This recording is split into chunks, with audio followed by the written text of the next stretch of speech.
Si votre nom de famille est Anquetil, Tostin, Osmond, Troude, Turquetil ou même Néel, il se pourrait que vos ancêtres aient traversé la mer du Nord à bord de Drakkar, il y a plus de 1000 ans, pour s'installer sur les terres qui allaient devenir la France. Et ce que vous allez découvrir aujourd'hui, c'est que l'héritage viking dans les noms de famille français est beaucoup plus répandu, beaucoup plus inattendu, et surtout beaucoup plus proche de vous que vous ne l'imaginez. Anquetil, Tostin, Osmond, Turquetil, Troude, Gonfroy, Ivard, Raoul, Dutot, Daudement. Si vous portez l'un de ces noms, ou si quelqu'un dans votre famille le porte, restez jusqu'à la fin de cette vidéo. Parce que derrière chacun de ces patronymes se cache une histoire qui commence dans les fjords de Scandinavie, traverse des siècles de conquête et de métissage, et arrive jusqu'à vous aujourd'hui. Avant de continuer, une petite parenthèse pour ceux qui nous regardent depuis leur télévision, ce qui est le cas d'une grande partie d'entre vous. Si cette chaîne vous plaît et que vous souhaitez soutenir ce travail de découverte, pensez à vous abonner depuis votre téléphone ou votre ordinateur. Et surtout, partagez cette vidéo autour de vous. Ce partage est vraiment ce qui permet à cette chaîne de grandir et d'atteindre d'autres personnes passionnées par l'histoire de leur famille. Merci sincèrement. Et maintenant, partons à la rencontre des Vikings. Il y a une question que des millions de Français se posent sans jamais vraiment y répondre. Suis-je descendant d'un Viking? La réponse, pour beaucoup d'entre vous, est probablement oui.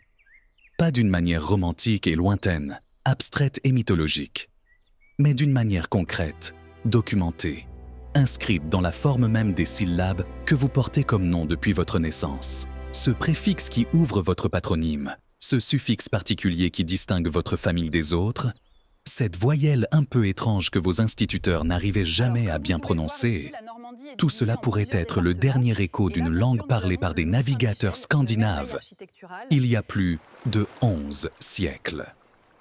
Commençons par un fait qui surprend presque tout le monde.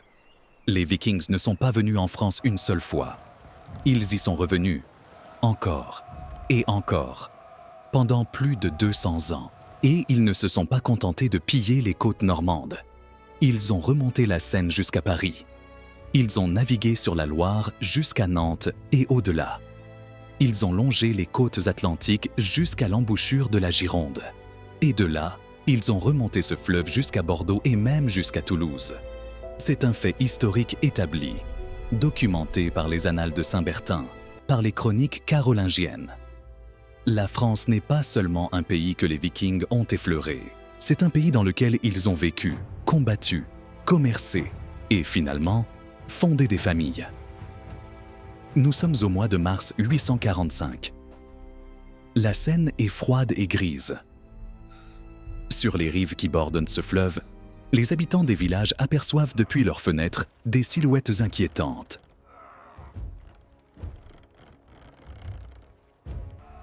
Na samchugurbi san ting chingusangchan. Vans. Drakkar remontant le courant en formation serrée, portant à leur bord entre 5 et 6 000 guerriers. À leur tête, un chef dont les annales de Saint-Bertin conservent le nom latin Reginheri, que la tradition scandinave identifiera plus tard à Ragnar Lodbrok, personnage à mi-chemin entre l'histoire et la légende, dont les fils sont, eux, parfaitement attestés dans les sources médiévales. Ces Drakkar s'emparent de Rouen, brûlent les abbayes de Jumièges et de Fontenelle et arrivent aux portes de Paris le 28 mars 845, jour de Pâques. Le roi Charles le Chauve paie 7000 livres d'argent pour que la ville soit épargnée. 7000 livres d'argent, le premier Danegeld documenté sur le sol français. Et le précédent posé ce jour-là sera dévastateur. Si les Francs paient pour avoir la paix, d'autres viendront chercher le même prix. Et ils vinrent. En 856, Björn Côte de Fer remonta la Seine et frappa Paris une nouvelle fois. En 885, une flotte que les chroniques décrivent comme comptant 700 navires arriva sous les murs de Paris, commandée par un chef viking nommé Siegfried. Ce siège durera près d'1 an. L'abbaye de Saint-Germain-des-Prés fut pillée. Les faubourgs furent incendiés. Mais la ville résista, défendue par le comte Eudes, dont la bravoure lui vaudra plus tard d'être élu roi des Francs. C'est là qu'intervient l'un des actes les plus étonnants de l'histoire médiévale. En l'an 911, le roi carolingien Charles III dit le simple. Ce surnom ne signifiait pas qu'il manquait d'intelligence, mais qu'il gouvernait seul, sans co-régent, prit une décision que ses prédécesseurs avaient toujours refusé d'envisager. Plutôt que de continuer à combattre les Vikings, il leur offrit la terre. À Saint-Clair-sur-Epte, un bourg situé dans ce qui est aujourd'hui le parc naturel régional du Vexin. Aux confins de la Normandie et de l'Île-de-France, les deux camps se retrouvèrent face à face de part et d'autre de la rivière Epte. D'un côté, Charles le Simple et ses conseillers francs. De l'autre, Rollon, chef viking d'origine norvégienne ou danoise selon les sources, établi depuis plusieurs années dans la région de Rouen. Le traité qu'ils conclurent est considéré comme l'acte de naissance du duché de Normandie.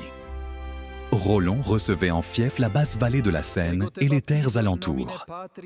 En échange, il s'engageait à se convertir au christianisme, à reconnaître Charles comme son suzerain et à protéger le royaume contre toute nouvelle invasion viking.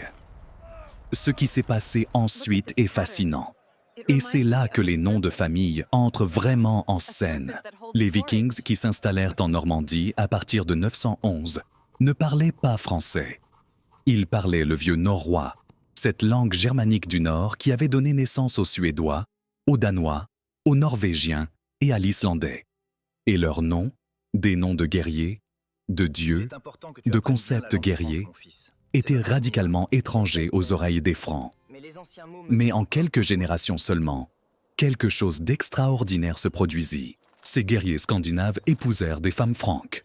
Leurs fils grandissaient en parlant le vieux normand, une forme d'ancien français déjà influencé par le substrat norrois.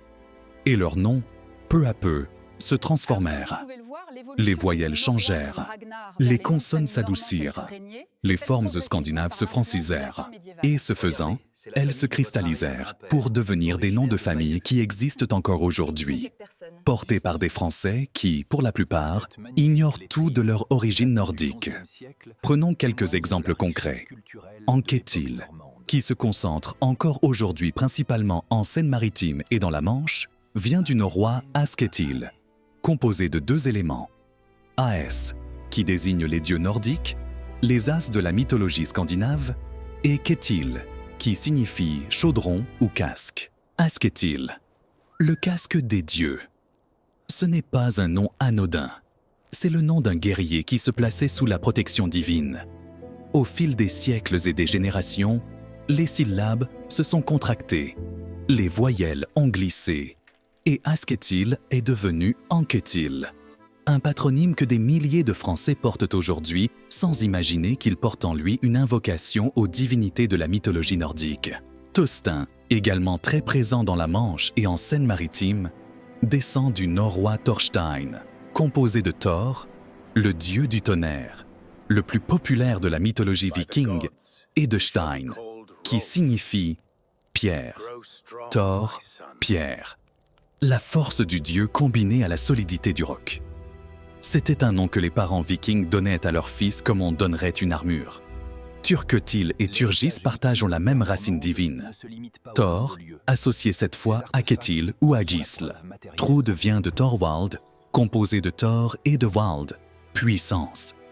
Dodement, porté principalement dans la Manche, vient du norrois Daudamader, littéralement l'homme de la mort, désignant probablement un guerrier redouté.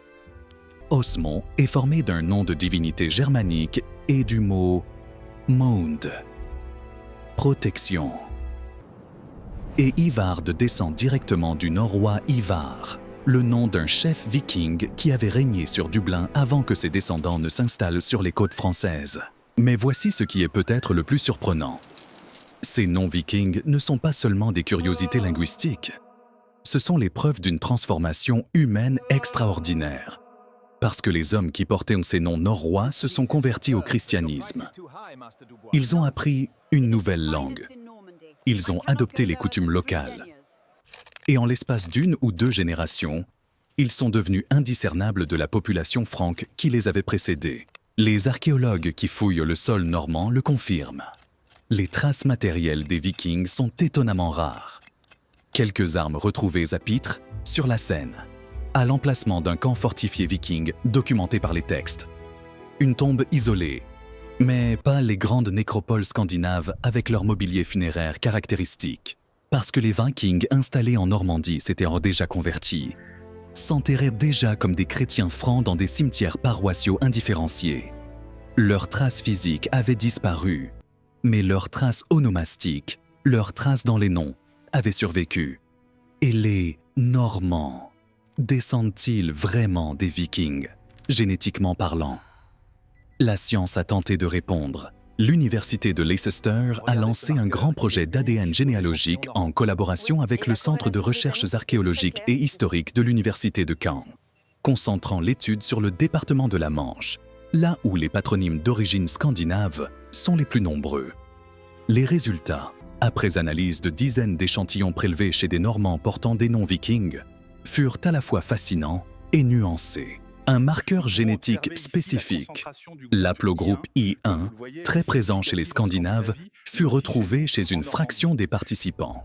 Mais d'autres marqueurs vinrent d'endroits inattendus, de Sicile, d'Europe de l'Est, du Moyen-Orient, ce qui révèle que les compagnons de Rollon venaient de Danemark, de Norvège, d'Irlande, des îles Orcades. La Normandie était, dès sa naissance, un carrefour extraordinaire d'origines multiples. Croyez-vous que l'influence viking sur les noms de famille français s'est arrêtée aux frontières de la Normandie? Ce serait sous-estimer considérablement l'audace des hommes du Nord. Des chercheurs ont repéré dans la toponymie de l'Aquitaine et de la Gascogne des racines norroises, qui témoignent d'une présence viking dans le sud-ouest de la France, bien plus longue que ce que l'on enseigne traditionnellement.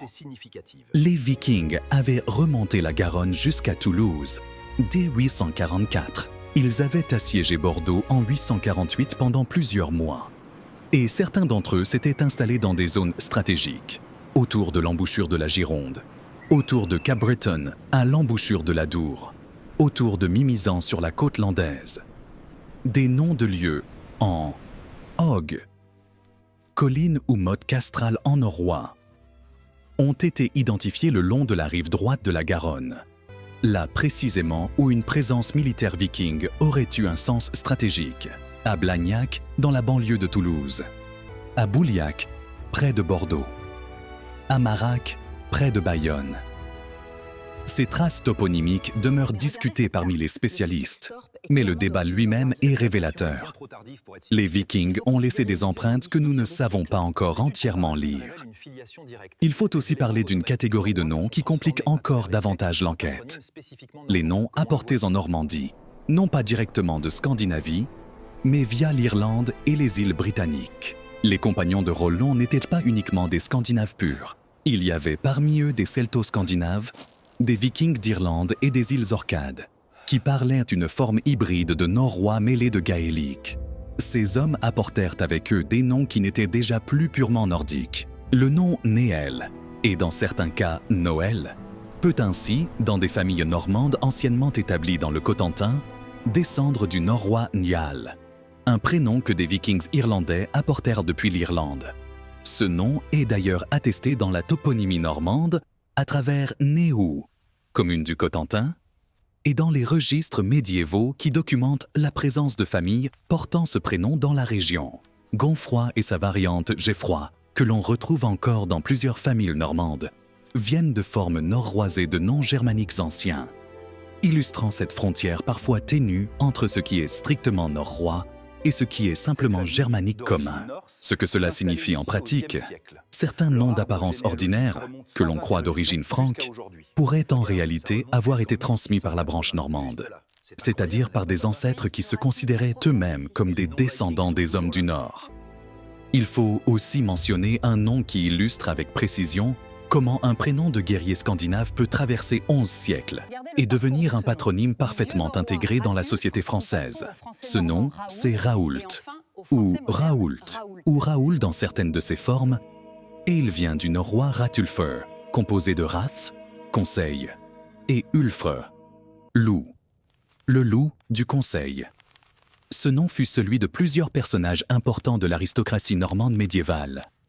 Et aujourd'hui, des dizaines de milliers de Français portent le patronyme Raoul, Raoult ou Roul, sans imaginer qu'ils portent le nom d'un guerrier viking dont les ancêtres vénéraient Odin et Thor en Scandinavie. Voici maintenant une réalité que peu de gens connaissent. Lorsque les registres paroissiaux furent progressivement constitués dans les siècles qui suivirent le Moyen Âge, les curés et notaires qui retranscrivaient ces noms vikings francisés les écrivaient comme ils les entendaient. Et les dialectes normands, selon qu'on se trouvait dans le Cotentin, le pays de Caux, le Bessin ou le pays d'Auge, ne prononçaient pas les mêmes syllabes de la même façon, ce qui explique les multiples variantes orthographiques pour un même nom d'origine scandinave. Anketil peut apparaître sous les formes Anketel ou Aketal. Tostin peut se trouver écrit Toutain ou Toustin.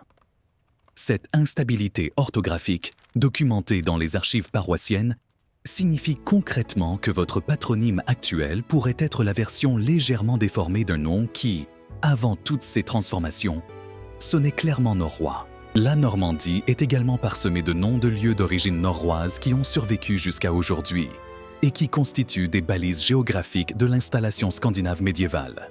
Les noms de communes se terminant en Dal ou Del viennent du norrois Dallaer, vallée.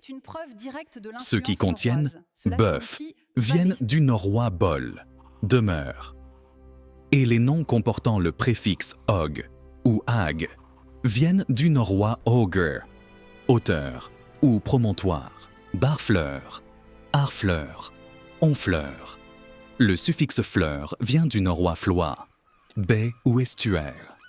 Passer devant le panneau Barfleur sur la côte du Cotentin, c'est passer devant un nom que les compagnons de Roland auraient reconnu immédiatement comme norrois. Et voici la révélation qui change la façon de voir toute cette histoire. Une grande étude publiée dans la revue Nature en 2020, conduite par l'Université de Cambridge et analysant l'ADN de 442 squelettes vikings découverts sur 80 sites archéologiques à travers l'Europe, est arrivé à une conclusion qui renverse certaines idées reçues. Les Vikings n'étaient pas un groupe ethnique homogène.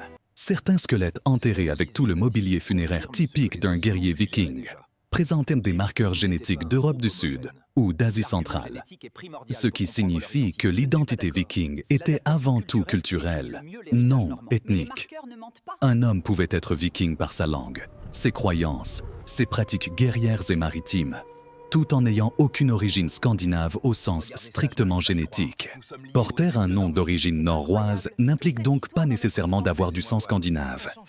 Cela signifie avoir appartenu, à un moment de l'histoire familiale, à une culture, à un réseau, à une communauté qui se définissait par ce nom. Et cette appartenance, transmise de génération en génération, est aussi réelle et aussi significative que n'importe quel marqueur génétique.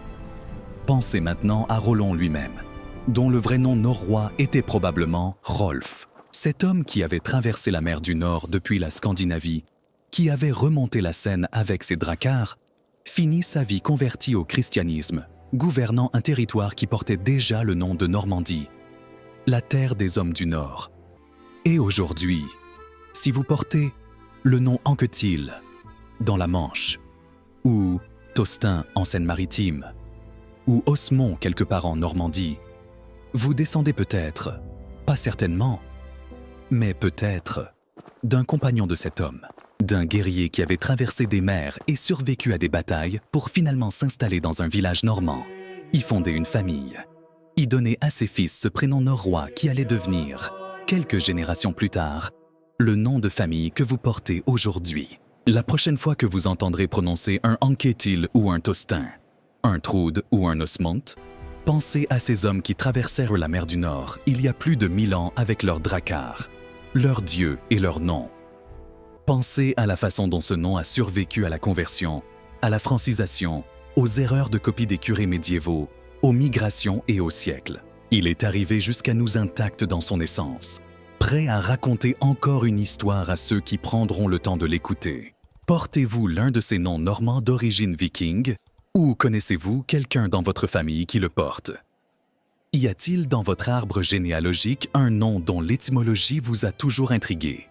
Dites-le en commentaire avec la région d'où vient votre famille, si vous la connaissez. Et peut-être que votre histoire deviendra le point de départ d'une prochaine enquête. Et si cette découverte sur les noms de famille et les Vikings en France vous a plu, pensez à vous abonner à la chaîne pour ne manquer aucune des prochaines histoires cachées derrière un patronyme français.